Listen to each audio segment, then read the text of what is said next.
യുദ്ധം ലോകം മുഴുവനുമായി വ്യാപിച്ചുകൊണ്ടിരിക്കുകയാണ്. നമ്മളെ ഓരോരുത്തരെയും പോലും ബാധിക്കുന്ന രീതിയിലേക്ക് അത് മാറിക്കൊണ്ടിരിക്കുകയാണ്. എന്തിനേറെ പറയുന്നു, ഇന്ത്യൻ തീരങ്ങളിലേക്ക് വരെ യുദ്ധം എത്തുന്ന കാഴ്ചകൾ നമുക്ക് കാണാൻ സാധിക്കുന്നുണ്ട്. ഇന്ത്യയുടെ അതിഥികളായിട്ട് എത്തിയിട്ടുണ്ടായിരുന്ന ഇറാൻ നാവികരെ അമേരിക്ക രണ്ടാം ലോക മഹായുദ്ധത്തിന് ശേഷം ആദ്യമായി മുങ്ങിക്കപ്പലിൻ്റെയും ടോർപിഡോയുടെയും സഹായത്തോടുകൂടെ വധിച്ചു കളഞ്ഞിരിക്കുന്ന, തകർത്ത് കളഞ്ഞിരിക്കുന്ന കാഴ്ചകളാണ് ഇക്കഴിഞ്ഞ മണിക്കൂറുകളിലായി നമുക്ക് കാണാൻ സാധിച്ചിട്ടുള്ളത്. യുദ്ധം അതിൻ്റെ 6ാം ദിവസത്തിലേക്ക് എത്തുമ്പോൾ ഇക്കഴിഞ്ഞ 24 മണിക്കൂറിനിടയിലായിട്ട് ഒരുപാടധികം സുപ്രധാനമായ കാര്യങ്ങളാണ് ലോകത്ത് അരങ്ങേറി കഴിഞ്ഞിട്ടുള്ളത്. വിശദമായ രീതിയിലെ കാര്യങ്ങളെക്കുറിച്ചൊക്കെ തന്നെ നമുക്ക് മനസ്സിലാക്കാം. Welcome back to F world. അഫ്ലു ഹിയർ.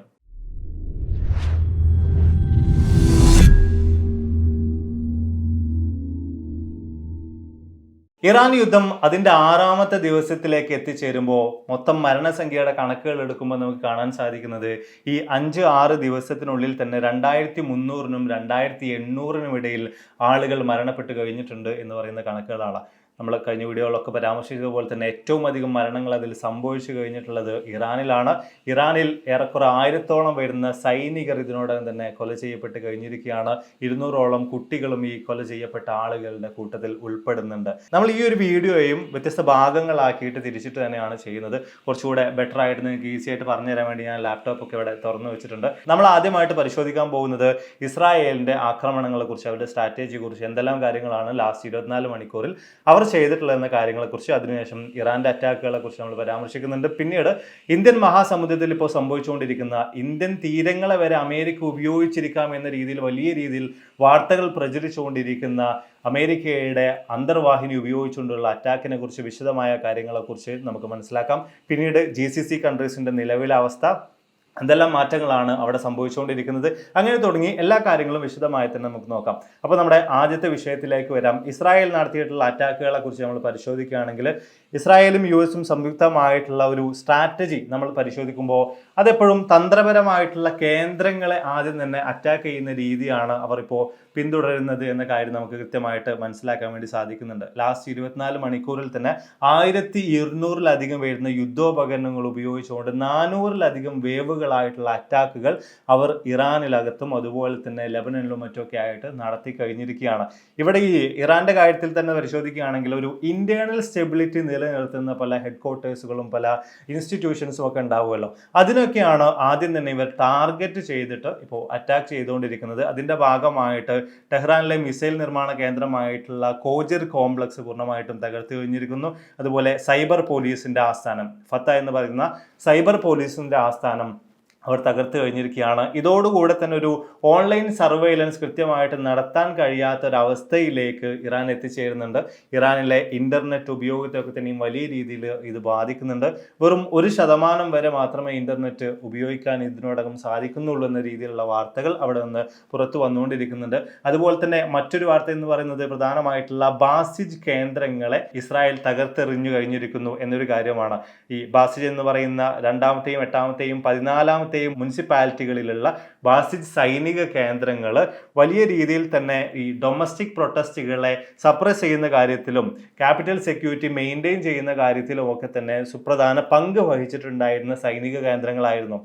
അപ്പോൾ നമ്മൾ ഈ പരാമർശിച്ചതുപോലെ തന്നെ അവരുടെ സ്ട്രാറ്റജിയുടെ ഭാഗമായിട്ട് ഇത്തരത്തിലുള്ള സൈനിക കേന്ദ്രങ്ങളെയും കൃത്യമായ രീതിയിൽ തന്നെ അവർ അറ്റാക്ക് ചെയ്തുകൊണ്ടിരിക്കുന്ന കാഴ്ചകളാണ് നമുക്ക് കാണാൻ സാധിക്കുന്നത്. ഇനി ലെബനനിലെ കാര്യത്തിലേക്ക് വരുമ്പോൾ ബെയ്റൂട്ടിൽ നടന്നിട്ടുള്ള ആക്രമണത്തിൽ അവർക്ക് ഹമാസ് നേതാവായിട്ടുള്ള വാസിം അത്തല്ല അൽ അലിയെയും അതുപോലെ തന്നെ അദ്ദേഹത്തിൻ്റെ ഭാര്യയെയും കൊല ചെയ്യാനായിട്ട് സാധിച്ചിട്ടുണ്ട്. അതുപോലെ തെക്കൻ ലെബനനിൽ നടത്തിയിട്ടുള്ള അറ്റാക്കുകളിലായിട്ട് ഹിസ്ബുള്ളയുടെ റോക്കറ്റ് ലോഞ്ചറുകളും മിസൈൽ കേന്ദ്രങ്ങളും ഒക്കെ ഇസ്രായേൽ തകർത്തിട്ടുണ്ട്. ഈ മേഖലയിൽ താമസിക്കുന്ന ആളുകളോടൊക്കെ തന്നെയും ഇവിടെ നിന്നും ഒഴിഞ്ഞു പോകാൻ വേണ്ടി കൂടെ ഇസ്രായേൽ ആവശ്യപ്പെട്ട് കഴിഞ്ഞിട്ടുണ്ട്.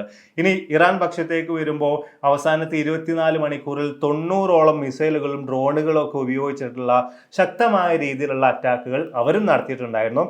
പ്രത്യേകിച്ച് നമ്മൾ പരിശോധിച്ച് നോക്കുമ്പോൾ ബെഞ്ചമിൻ നെതന്യാഹുവിൻ്റെയും അതുപോലെ തന്നെ എയർഫോഴ്സ് കമാൻഡറുടെയും ഒക്കെ വസതിയെ പോലും ലക്ഷ്യം വെച്ചുള്ള രീതിയിലുള്ള അറ്റാക്കുകളാണ് അവസാന 24 മണിക്കൂറിലായിട്ട് നടത്തിയിട്ടുണ്ടായിരുന്നത്. ഒരു മാസീവ് ലെവലിലുള്ള അറ്റാക്ക് തന്നെ നടത്തുകയുണ്ടായി. അതിൻ്റെ ഭാഗമായിട്ട് സെവർലി ഹിറ്റ് എന്ന രീതിയിലൊക്കെ തന്നെ ഇറാൻ മാധ്യമങ്ങൾ അതിനെ റിപ്പോർട്ട് ചെയ്തിട്ടുണ്ടായിരുന്നു. ഇതിൻ്റെ ഭാഗമായിട്ട് ടെലവീവ്, ജെറുസലേം ഉൾപ്പെടെയുള്ള നഗരങ്ങളിലെ ലക്ഷക്കണക്കിന് വരുന്ന ആളുകൾക്ക് ബോംബ് ഷെൽട്ടറുകളിലേക്ക്, ബങ്കറുകളിലേക്കൊക്കെ തന്നെയും അഭയം പ്രാപിക്കേണ്ട ഒരു അവസ്ഥ കൂടെ ഇസ്രായേലിനകത്ത് സംഭവിച്ചിട്ടുണ്ടായിരുന്നു. ഇവിടെ ഇറാൻ അവരുടെ കൈബർ മിസൈലുകൾ പോലും ഉപയോഗിച്ചിട്ടുള്ള ഒരു 10ാം ഘട്ട റിട്ടാലിയേഷൻ സ്ട്രൈക്ക് തന്നെയാണ് നടത്തി കഴിഞ്ഞിട്ടുണ്ടായിരുന്നത്. അത്തരത്തിലുള്ള അനൗൺസ്മെന്റുകളും മറ്റുമൊക്കെ അവരുടെ പക്കൽ നിന്ന് വരികയും ചെയ്തിട്ടുണ്ടായിരുന്നു. പക്ഷേ കാര്യങ്ങൾ ഇങ്ങനെയൊക്കെയാണ്. ഇറാൻ മാധ്യമങ്ങൾ വലിയ പരിക്കുകൾ ഇസ്രായേലിനെ ഏൽപ്പിച്ചു എന്ന രീതിയിലൊക്കെ റിപ്പോർട്ട് ചെയ്യുന്നുണ്ട് എങ്കിൽ കൂടെയും ഇസ്രായേൽ ഇതുമായി ബന്ധപ്പെട്ട കാര്യമായിട്ടുള്ള പ്രതികരണങ്ങളൊന്നും തന്നെ നടത്തിയിട്ടില്ല. അവിടെ നടന്നിട്ടുണ്ടായിരുന്ന കാര്യങ്ങളെക്കുറിച്ചുള്ള കൂടുതലായിട്ടുള്ള വിശദീകരണങ്ങളൊന്നും തന്നെ പുറത്തുവിട്ടിട്ടില്ല. ഒരുപക്ഷെ അവരുടെ സ്ട്രാറ്റജിയുടെ ഭാഗമായിട്ടുള്ള ഒരു കാര്യമായിരിക്കാം ഇത്. അതുപോലെ തന്നെ ഇറാനുമായി ബന്ധപ്പെട്ടുകൊണ്ട് അവർ ബാലിസ്റ്റിക് മിസൈലുകൾ ഉപയോഗിക്കുന്നതിൽ ഒരു 86% ഡിക്രീസ് ഇപ്പോൾ വന്നു തുടങ്ങിയിട്ടുണ്ട് എന്ന രീതിയിൽ പല മാധ്യമങ്ങളും ഇതിനോടകം റിപ്പോർട്ട് ചെയ്ത് കഴിഞ്ഞിട്ടുണ്ട്. അതുപോലെ തന്നെ പേർഷ്യൻ ഗൾഫിലേക്ക് നമ്മൾ പരിശോധിക്കുകയാണെങ്കിൽ അവിടെ അമേരിക്കയുമായിട്ട് ബന്ധമുള്ള ഒരു ഓയിൽ ടാങ്കറിന് നേർക്ക് ഇറാന്റെ ആക്രമണം നടന്നു കഴിഞ്ഞിട്ടുണ്ട്. ഓൾറെഡി നമ്മൾ പറഞ്ഞു വെച്ച കാര്യമായിരുന്നു. ഹോർമുസ് കടലിടുക്ക് പൂർണ്ണമായിട്ടും ഇറാൻ ക്ലോസ് ചെയ്ത് കഴിഞ്ഞിരിക്കുകയാണ്, അടച്ചിട്ട് കഴിഞ്ഞിരിക്കുകയാണ്. ലോകത്തിലെ മൊത്തത്തിലുള്ള ചരക്ക് ഗതാഗതത്തെ പോലും ഇത് വലിയ രീതിയിൽ തന്നെ ബാധിക്കുന്നുണ്ട്. അതിനിടയിലൂടെ ഇത്തരത്തിലുള്ള അറ്റാക്കുകൾ കൂടെ വരുമ്പോൾ ലോകത്തത് വലിയ പ്രതിസന്ധി സൃഷ്ടിക്കുന്ന രീതിയിലേക്കൊക്കെ തന്നെയും കാര്യങ്ങളെ കൊണ്ടെത്തിക്കുന്നുണ്ട്. ഇനി നമുക്ക് നേരെ ഇന്ത്യൻ മഹാസമുദ്രത്തിൽ നടന്നിട്ടുണ്ടായിരുന്ന US നേവിയുടെ അവരുടെ അന്തർവാഹിനി ഉപയോഗിച്ചുകൊണ്ടും അവരുടെ മുങ്ങിക്കപ്പലും ടോർപിഡോയും ഉപയോഗിച്ചുകൊണ്ട് അവർ നടത്തിയിട്ടുള്ള അറ്റാക്കിനെ കുറിച്ച് പരാമർശിക്കാം. ഇവിടെ ലോകം വലിയ അത്ഭുതത്തോടെയും ആശ്ചര്യത്തോടെയും കൂടെയാണ് ഈ ഒരു വിഷയത്തെ നോക്കി കണ്ടുകൊണ്ടിരിക്കുന്നത്. അതിന് 2 കാരണങ്ങളുണ്ട്. ഒന്നാമതായിട്ട് 2ാം ലോക മഹായുദ്ധത്തിന് ശേഷം ഒരുപാട് വർഷങ്ങൾക്ക് ഇപ്പുറമാണ് ആദ്യമായിട്ട് ഇത്തരത്തിൽ മുങ്ങിക്കപ്പലുകൾ ഉപയോഗിച്ചുകൊണ്ടുള്ള ടോർപിഡോ ഉപയോഗിച്ചുകൊണ്ടുള്ള ഒരു അറ്റാക്ക് US നേവിയുടെ ഭാഗത്ത് നിന്ന് ഉണ്ടാകുന്നത്. മറ്റൊരു കാര്യം എന്ന് പറയുന്നത് സമാധാനപരമായിട്ട് മുന്നോട്ടേക്ക് പോയിട്ടുണ്ടായിരുന്ന ഇന്ത്യയുടെ അതിഥികളായിട്ട് ഇന്ത്യയിലേക്ക് എത്തിയിട്ടുണ്ടായിരുന്ന മിലാൻ 2026 എന്ന് പറയുന്ന നാവിക അഭ്യാസത്തിൽ പങ്കെടുക്കാൻ വേണ്ടി വന്ന് തിരിച്ചു പോവുകയായിരുന്ന ഐറിസ് ധന എന്ന് പറയുന്ന യുദ്ധക്കപ്പലിനെയും അതിലുണ്ടായിരുന്ന നാവികരെയുമാണ് അമേരിക്ക അറ്റാക്ക് ചെയ്തിട്ടുള്ളത്, വധിച്ചു കളഞ്ഞിട്ടുള്ളത് എന്ന് പറയുന്ന ഒരു കാര്യമാണ്. വലിയ രീതിയിലുള്ള ചർച്ചകളും വലിയ രീതിയിലുള്ള പ്രതിഷേധങ്ങളും ഒക്കെ ഈ ഒരു വിഷയവുമായി ബന്ധപ്പെട്ടുകൊണ്ട് ഇതിനോടകം ഉയർന്നുകൊണ്ടിരിക്കുന്നുണ്ട്. ഇവിടെ ഈ മിലാൻ 2026 എന്ന് പറയുന്ന പ്രോഗ്രാം കഴിഞ്ഞ് മടങ്ങുകയായിരുന്ന ഐറിസ് എന്ന് പറയുന്ന യുദ്ധക്കപ്പലിനെ ശ്രീലങ്കയുടെ തെക്കൻ തീരത്തുള്ള ഗാൾ തുറമുഖത്തിന് സമീപത്ത് അന്താരാഷ്ട്ര സമുദ്രാതിർത്തിയിൽ വെച്ചിട്ടാണ് US ഇത്തരത്തിൽ തന്നെ തകർത്ത് കളഞ്ഞിട്ടുള്ളത്, അറ്റാക്ക് ചെയ്തിട്ടുള്ളത്. അവരുടെ MK-48 ടോർപിഡോ ഉപയോഗിച്ചുകൊണ്ടുള്ള ഒരു അറ്റാക്കാണ് ഈ ഒരു യുദ്ധക്കപ്പലിന് നേർക്ക് നടത്തിയിട്ടുണ്ടായിരുന്നത്. അതിൽ ഈ യുദ്ധക്കപ്പൽ പൂർണ്ണമായിട്ടും തകർന്ന് മുങ്ങിപ്പോവുകയുണ്ടായി. മാത്രമല്ല 180ഓളം വരുന്ന ആളുകളാണ് ഈ കപ്പലിനകത്ത് ഉണ്ടായിരുന്നത്. അതിൽ 87 ആളുകളുടെ മരണം സ്ഥിരീകരിച്ചു കഴിഞ്ഞിട്ടുണ്ട്. 60 ആളുകൾ മിസ്സിംഗ് ആണ്. ഏറെക്കുറെ 32ഓളം നാവികരെ ശ്രീലങ്കൻ നാവികസേന രക്ഷപ്പെടുത്തുകയുണ്ടായി. അവരൊക്കെ തന്നെയും ഹോസ്പിറ്റലുകളിൽ ചികിത്സയിലാണ്. അവരിൽ ചില ആളുകളുടെയും നില അതീവ ഗുരുതരമായിട്ടുള്ള അവസ്ഥയിലാണ് എന്ന രീതിയിലൊക്കെയാണ് ഇതുമായി ബന്ധപ്പെട്ട വാർത്തകൾ പുറത്തു വന്നുകൊണ്ടിരിക്കുന്നത്. ഇനി എന്താണ് ഈ മിലാൻ 2026 എന്ന കാര്യത്തെക്കുറിച്ച് നമുക്കൊന്ന് പരിശോധിക്കാം. അതായത് ലോകത്ത് ഇത്തരത്തിൽ വലിയ പ്രതിസന്ധികൾ നടന്നുകൊണ്ടിരിക്കുമ്പോൾ, ഒരു യുദ്ധം തന്നെ നടന്നുകൊണ്ടിരിക്കുമ്പോൾ എന്താണ് ഇവിടെ നടന്നിട്ടുള്ളത്, നമ്മുടെ ഇന്ത്യയിലെ വിശാഖപട്ടണത്തിൽ നടന്നിട്ടുള്ള ഈ ഒരു അഭ്യാസ പ്രകടനം എന്ന കാര്യത്തെക്കുറിച്ച് നമുക്കൊന്ന് മനസ്സിലാക്കാം. 2 വർഷത്തിലൊരിക്കൽ മാത്രം നടക്കുന്ന അന്താരാഷ്ട്ര നാവിക അഭ്യാസമാണ് ഈ മിലാൻ എന്ന് പറയുന്നത്. ലോകത്തിലെ തന്നെ ഏറ്റവും വലിയൊരു നാവിക അഭ്യാസം കൂടിയാണിത്. 1995 4 രാജ്യങ്ങളുടെ സഹകരണത്തോട് കൂടിയിട്ടാണ് ആദ്യമായിട്ട് നമ്മൾ ഈ നേവൽ എക്സസൈസ് നടത്തുന്നത്. ഈ 2026 നടന്നിട്ടുള്ള മിലാൻ എന്ന് പറയുന്ന നേവൽ എക്സസൈസിനകത്ത് 50ലധികം രാജ്യങ്ങൾ പങ്കെടുത്തതായിട്ടാണ് റിപ്പോർട്ടുകൾ വരുന്നത്. എന്തിനു വേണ്ടിയിട്ടാണ് ഇത്തരമൊരു പ്രോഗ്രാം, ഇത്തരത്തിലുള്ള ഒരു നേവൽ എക്സസൈസ് എന്ന് ചോദിച്ചു കഴിഞ്ഞാൽ ഈ രാജ്യങ്ങൾക്കിടയിലുള്ള സൗഹൃദത്തെ ഊട്ടിയുറപ്പിക്കുക, അതുപോലെ തന്നെ സമുദ്രത്തിലെ സുരക്ഷാ വെല്ലുവിളികൾ നേരിടാൻ സംയുക്തമായിട്ടുള്ള പരിശീലനം നേടുക, കപ്പലുകൾ, അന്തർവാഹിനികൾ, വിമാനങ്ങൾ എന്നിവ ഉപയോഗിച്ചുള്ള അത്യാധുനിക യുദ്ധമുറകൾ പരസ്പരം പങ്കുവെക്കുക എന്ന് തുടങ്ങിയിട്ടുള്ള കാര്യങ്ങളൊക്കെയാണ് ഈ ഒരു നേവൽ എക്സസൈസിന്റെ ഭാഗമായിട്ട് നടക്കുന്നത്. അതായത് ഇന്ത്യയിലേക്ക് എത്തിയിട്ടുള്ള ഈ ഇറാനിയൻ യുദ്ധക്കപ്പലും അതിലുള്ള ആളുകളുമൊക്കെ ഇന്ത്യയുടെ ഗസ്റ്റുകളായിട്ട് ഒരു ഡിപ്ലോമാറ്റിക് വിസിറ്റ് നടത്താൻ വേണ്ടി അല്ലെങ്കിൽ ഒരു നേവൽ എക്സസൈസ് നടത്താൻ വേണ്ടി മാത്രമായിട്ട് ഇങ്ങോട്ടേക്ക് എത്തിച്ചേർന്നിട്ടുണ്ടായിരുന്ന ആളുകളായിരുന്നു. യുദ്ധമുഖത്ത് അല്ലെങ്കിൽ യുദ്ധവുമായി ബന്ധപ്പെട്ട് കിടക്കുന്ന ഒരു യുദ്ധക്കപ്പലേ ആയിരുന്നില്ല. എന്നിട്ടുകൂടെ അമേരിക്ക ഈ ഒരു യുദ്ധക്കപ്പലിനെ ആക്രമിക്കുകയും അതിലുണ്ടായിരുന്ന നാവികരെ കൊല ചെയ്യുകയും ചെയ്തു എന്ന് പറയുന്ന കാര്യങ്ങൾ ലോകത്തിന് മുന്നിൽ തന്നെ അമേരിക്കയുടെ യുദ്ധനീതിയെ ചോദ്യം ചെയ്യുന്ന ഒന്നായിട്ട് മാറി വരുന്നുണ്ട്. പലപ്പോഴും തെമ്മാടി രാഷ്ട്രങ്ങൾ എന്ന രീതിയിലാണ് ഇസ്രായേലിനെയും അമേരിക്കയും ഒക്കെ ഒരുപോലെ തന്നെ പല വിദഗ്ധരും വിശേഷിപ്പിക്കാറുള്ളത്. ആ കാര്യത്തെ ഒരു തവണ കൂടെ അടിവരയിടുന്ന രീതിയിലേക്കാണ് ഈ കാര്യങ്ങളെല്ലാം തന്നെ ചെന്നെത്തിച്ചേരുന്നത്.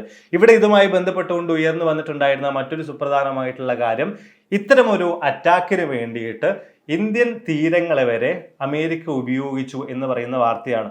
എന്തൊക്കെ തന്നെയായാലും ഇന്ത്യ പൂർണ്ണമായിട്ടും ഈ ഒരു വാർത്തയെ നിരാകരിച്ചിട്ടുണ്ട്, നിഷേധിച്ചിട്ടുണ്ട്. എന്നാൽ ഐറിസ് ധനക്കെതിരെ US നടത്തിയിട്ടുള്ള ഈ ഒരു ആക്രമണത്തിൽ യാതൊരു വിധത്തിലുള്ള പ്രതികരണങ്ങളും ഇന്ത്യ നടത്തിയിട്ടില്ല. ഒരു പൂർണ്ണമായിട്ടുള്ള മൗനമാണ് ഇന്ത്യ ഇവിടെ സ്വീകരിച്ചിട്ടുള്ളത്.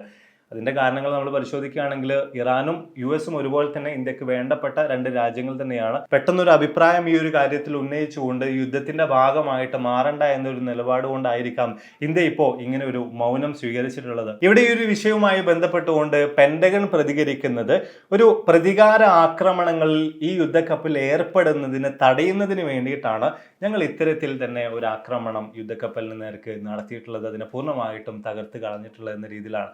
കഴിഞ്ഞ വീഡിയോയിൽ നമ്മൾ പരാമർശിച്ച ഒരു കാര്യമായിരുന്നു, അറേബ്യൻ കടലിലൂടെ ഇനി ഇറാന്റെ ഒരൊറ്റ യുദ്ധക്കപ്പൽ പോലും ഒഴുകി നടക്കുന്നില്ല, ചലിക്കുന്നില്ല, ഞങ്ങൾ ഇറാന്റെ നാവികസേനയെ പൂർണ്ണമായിട്ടും തകർത്ത് കഴിഞ്ഞിരിക്കുന്നു എന്ന രീതിയിലൊക്കെ തന്നെയും അമേരിക്ക നടത്തിയിട്ടുണ്ടായിരുന്ന അവരുടെ പ്രസ്താവനകൾ. എന്തൊക്കെ തന്നെയായാലും ഈ ഒരു കാര്യത്തോടുകൂടെ യുദ്ധം മിഡിൽ ഈസ്റ്റും കടന്ന് ഇന്ത്യൻ തീരങ്ങളിലേക്ക് പോലും എത്തുന്നുണ്ടോ എന്ന വലിയൊരു ചോദ്യത്തിലേക്ക് നമ്മൾ ഏവരും ഒരുപോലെ എത്തിച്ചേരുന്നുണ്ട്. ഇനി നമുക്ക് ഈ കഴിഞ്ഞ 24 മണിക്കൂറിൽ GCCയിൽ നടന്ന കാര്യങ്ങളിലേക്ക് വരാം.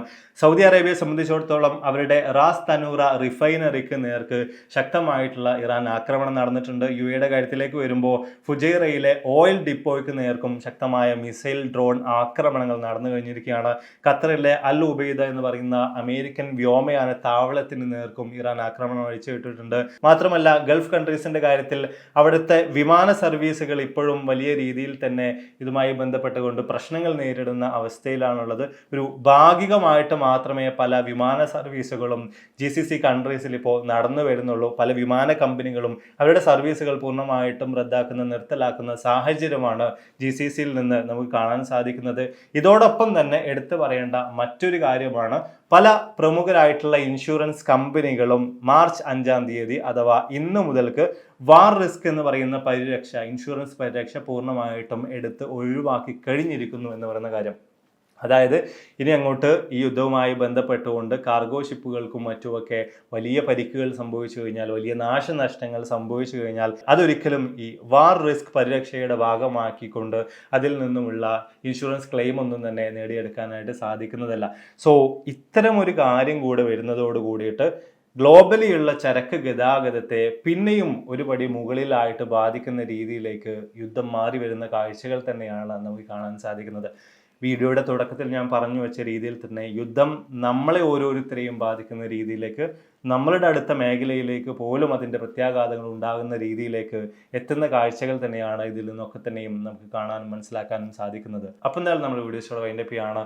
കഴിഞ്ഞ 24 മണിക്കൂറിൽ യുദ്ധവുമായി ബന്ധപ്പെട്ടുകൊണ്ട് സംഭവിച്ച കാര്യങ്ങളെക്കുറിച്ചെല്ലാം വ്യക്തമായ ഒരു ധാരണ നിങ്ങൾക്ക് ലഭിച്ചു കാണുമെന്ന് വിചാരിക്കുന്നു. കഴിഞ്ഞ വീഡിയോയിൽ ഞാൻ ചോദിച്ചതിന് മറുപടിയായിട്ട് ഒരുപാടധികം ആളുകൾ വീഡിയോകൾ വേണമെന്ന് പറഞ്ഞു. അതിനടിസ്ഥാനത്തിൽ മാത്രമാണ് നമ്മൾ ഈ ഒരു വീഡിയോ തയ്യാറാക്കിയിട്ടുള്ളത്. നമുക്ക് പറ്റുന്നത്ര ദിവസം ഇതുപോലെ തന്നെ വീഡിയോകളായിട്ട് മുന്നോട്ടേക്ക് പോകാൻ ശ്രമിക്കാം. അപ്പം യുദ്ധവുമായി ബന്ധപ്പെട്ട ഒരു ബെറ്റർ അണ്ടർസ്റ്റാൻഡിങ് തീർച്ചയായിട്ടും നിങ്ങൾക്ക് ഓരോരുത്തർക്കും ലഭിക്കുന്നതായിരിക്കും. അപ്പോൾ ഇതിൽ നല്ല ഒരുപാട് വീഡിയോകളുമായി കണ്ടുമുട്ടാമെന്ന പ്രതീക്ഷയോടെ